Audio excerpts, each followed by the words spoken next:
الحمد لله جزيل لا إله إلا الله وخروج ما في عين رحمته الحمد لله جزيل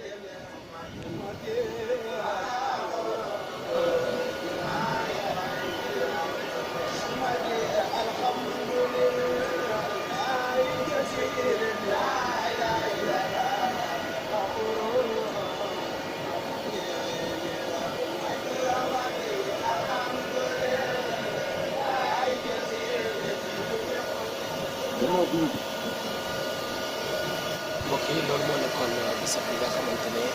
Serigne Khadim Diouf bu Cheikh Ismaïla Diouf def na ko fale ci Maou Rahmati ak Serigne Moustapha Serigne Abdou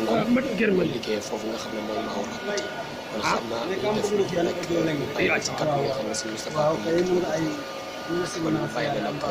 Serigne Moustapha Maou Rahmati Serigne Khadim Diouf fan na Serigne Ismaïla Diouf a garɗo soɓne taalibe faax to ref Serigne Abdou Ngom ta jalame calel ka andona ka ret bo wen adoruna yo Maou Rahmati a santo no ten a jegno ten yakar ba ndisayo sednoxe a ɓaat no ñamante a yokkake in to xaƴin fa den bota mbaago no mbadano nebet ke kon nu andole liggéey ne andona te ref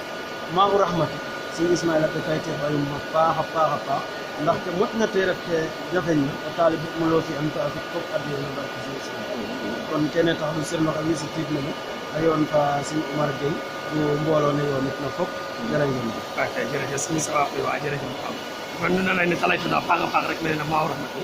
nu nga amateur ke andona te ndefe mene fop mene seg tawo foof le ref Maou Rahmati mene ni siara o paax rek no ngaɗaɗa Serigne Khadim Diouf ta miñ me lool to yoon fo wat no barke Serigne Ismaïla Diouf nooru la no ngaɗa njaboot den siñono fop rek suñu borom a aara den a dana den tawfeex képp ku ta yéen na liggéey suñu borom a kawe tey ndox asalaamaaleykum wa rahmatulah